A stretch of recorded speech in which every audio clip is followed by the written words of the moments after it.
¿Qué tal? Mi nombre es Stephanie Yasmín Guadalupe Mexcán, alumna de la Universidad de las Américas de Puebla, y hoy les hablaré de la legislación en materia de protección al medio ambiente relacionado con el ramo de la construcción para efectos de la actividad 5.1 de la materia de la legislación en la construcción, impartida por el docente, el doctor Edmundo Ramsés Castañón Amaro. Toda legislación tiene un origen que le sirve de base para resolver determinada necesidad jurídica. En el tiempo, ello varía por las circunstancias particulares del momento y el entorno. Por ello, esta presentación versa desde los orígenes hasta la legislación actual. La revolución industrial es sin duda el referente de los cambios económicos y sociales que una sociedad ha reflejado basándose en la evolución de esta. Las consecuencias de la revolución industrial van desde la mecanización de trabajo y grandes fábricas, cambios en la estructura económica y en la sociedad, crecimiento de las ciudades y éxodo rural, fuerte aumento de la población urbana y detrimento de la población rural, cambios en el hábito de consumo. La industrialización sin duda ha sido lo que nos ha mantenido cada día con mayor proceso de evolución en cuanto al impacto ambiental. En esta gráfica podemos ver primeramente la mecanización, la electricidad posterior a ella, como tercera la informática y la cuarta la digitalización. En esta diapositiva podemos ver la genealogía ambiental. En sentido estricto, el inicio de la gestión pública del ambiente y de los recursos naturales en México data del año 1917, cuando fue adoptada una nueva constitución, la cual promovió cambios que implicaron una gran reforma política y administrativa. En esta línea de tiempo podemos ver las distintas leyes y la manera en cómo éstas han ido evolucionando, tanto como las secretarías y quienes deben de ejecutarlas. La evaluación del impacto ambiental por parte de las autoridades se sustenta jurídicamente en la Ley General del Equilibrio Ecológico y la Protección al Ambiente. El reglamento de esta ley en materia de evaluación de impacto ambiental, leyes ambientales estatales y la Ley Federal del Procedimiento Administrativo. Los análisis y la evaluación del impacto ambiental de obras y actividades de competencia federal le corresponden a la Secretaría de Medio Ambiente y Recursos Naturales, a través de la Dirección General de Impacto y Riesgo Ambiental, así como de las oficinas de Semarnat en las entidades federativas.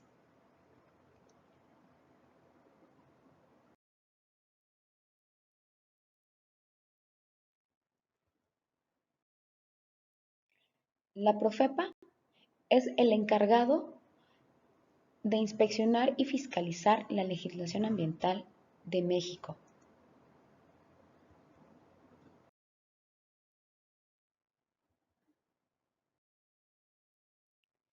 El marco jurídico en materia ambiental en el ramo de la construcción, en su artículo 28, indica de manera general las obras y o actividades que puedan causar un desequilibrio ecológico o rebasar los límites y condiciones establecidos que requiere previamente la autorización. Se define como impacto ambiental como la modificación del ambiente ocasionada por la acción del hombre o de la naturaleza. Un huracán o un sismo pueden provocar impactos ambientales. Sin embargo, el instrumento evaluación de impacto ambiental se orienta a los impactos ambientales que eventualmente podrían ser provocados por obras o actividades que se encuentran en etapa de proyecto, o sea, que no han sido iniciadas. De aquí el carácter preventivo del instrumento. Existen diversas clasificaciones de impactos ambientales de acuerdo a sus atributos. Por ejemplo, en esta tablita podemos ver que hay positivo o negativo, directo o indirecto, acumulativo, sinérgico, residual, temporal o permanente, reversible o irreversible, continuo o periódico. Trámites para obtener la manifestación del impacto ambiental. Empecemos por definir qué es la MIA. La MIA es un documento técnico que se realiza para valorar, con base en estudios técnicos científicos, los impactos ambientales de un proyecto o actividad, así como la manera de atenuarlos cuando estos son negativos. Para elaborarla debe tomarse en cuenta el ámbito social, cultural, el ambiente y aspectos económicos y políticos. El artículo quinto del Reglamento de la LEGEPA en materia de evaluación de impacto ambiental determina las obras y o actividades antes indicadas que por su ubicación, dimensiones, características o alcances no produzcan impactos ambientales, no causen o puedan causar desequilibrios ecológicos, ni rebasen los límites y condiciones establecidas en las disposiciones dispuestas en la legislación. El orden de gobierno, pues es federal. El tipo de MIA existen dos, el regional y el particular. Las actividades para las que se aplica el regional. Parques industriales, parques acuícolas, granjas acuícolas de más de 500 hectáreas, carreteras, vías férreas, proyectos de generación de energía nuclear, presas, proyectos que alteran las cuencas hidrológicas, obras o actividades que se encuentren incluidas en un plan de programa parcial de desarrollo urbano o de ordenamiento ecológico que sea sometido a consideración de la Secretaría, conjunto de proyectos de obras y actividades que pretendan realizarse en una región ecológica determinada, proyectos que pretendan desarrollarse en sitios en que se provean impactos acumulativos sinérgicos o residuales que pudieran ocasionar la destrucción, el aislamiento o la fragmentación de los ecosistemas. Y en el caso de la particular, nos habla de los demás casos previstos en el artículo quinto del reglamento de la LEGEPA, es decir, los que vimos con anterioridad.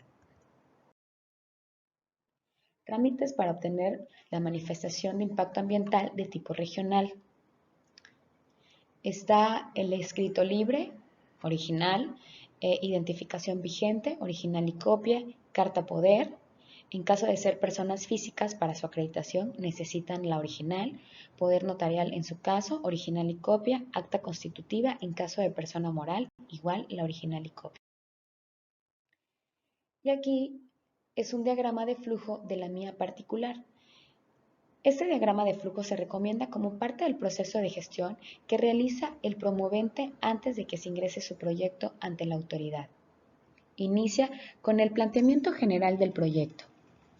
Este nos manda en dos direcciones, naturaleza del proyecto y delimitación del entorno. Posterior a ello, se viene desarrollando lo que es el inventario y caracterización ambiental, diagnóstico ambiental, escenario ambiental, estado cero, escenario ambiental con proyecto, escenario ambiental con medidas de mitigación, y así es como nos canalizamos a la autorización. Y por el otro lado, pues les dejo la imagen. Y este es el tiempo máximo en el que se nos da una resolución. Las sanciones. Las violaciones a los preceptos de esta ley, sus reglamentos y las disposiciones que de ella emanen serán sancionadas administrativamente por la Secretaría con una o más de las siguientes sanciones. Una, multa por el equivalente de 30 a 50 mil días de salario mínimo general vigente en el Distrito Federal al momento de imponer la sanción.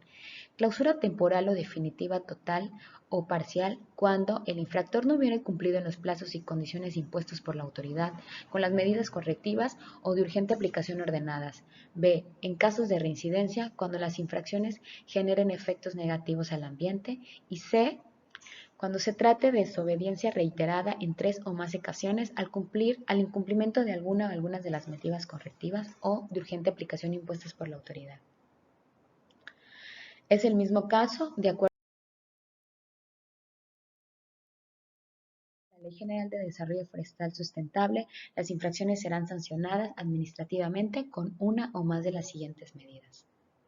Amonestación, imposición de multas, suspensión temporal parcial o total, revocación, decomiso, clausura temporal o definitiva.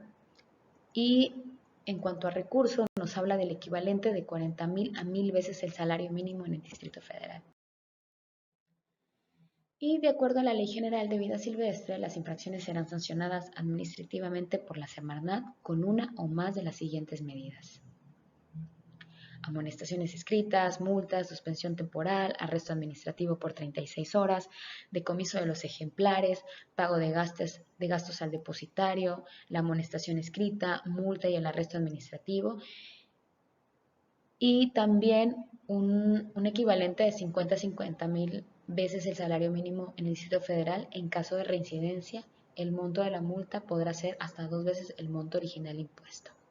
Hasta aquí, muchas gracias.